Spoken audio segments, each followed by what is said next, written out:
Welcome back to a new video. Today we have a completely new skill, percentages. So we're going to be going over the foundational difficulty level in this video. Make sure to subscribe if you haven't already, and let's get started. So here, 3 out of 5 is equivalent to which of the following percent values?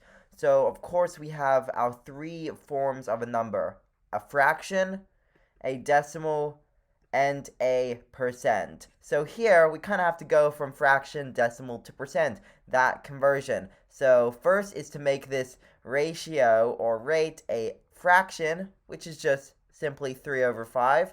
Now we convert 3 over 5 to a decimal, fraction to decimal. 3 divided by 5 is 0.6.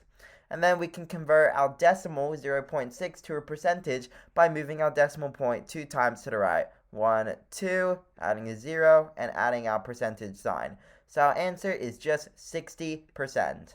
Answer choice D. Moving to question number 2. Percent transmittus is the percent of light that passes through an object. If 780 watts per square meter of light strike the roof of a greenhouse and the roof has 85% transmittance, how many watts per square meter of light pass through the roof? Here we have to convert our percentage into a decimal. We can just take our decimal point and move it twice to our left. 1, 2, 85% changes into 0.85.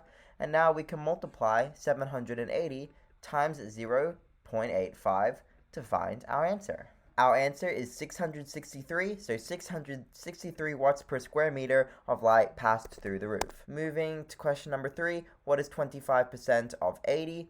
Very simple here. Once again, we convert our percent into a decimal. 25% is 0.25. And then we multiply 0.25 times 80.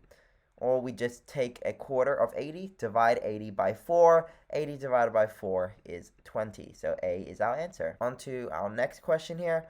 Of all the species in the world, 4 out of every 5 are insects. Which percent of species are insects? Of course, very similar to our first question. We make a fraction, change it to a decimal, then change it to a percent. This as a fraction is 4 over 5. 4 over 5 as a decimal is 0.8. And then we can move our decimal point twice to the right to find 80%. And then we can take a look here, ignore the percent symbol, so we would just put in 80 as our answer. That was all for this video. Just getting into the foundational difficulty level of percentages. We're going to be building upon this in the following videos. Make sure to stay tuned for that, and I'll see you guys then. Goodbye.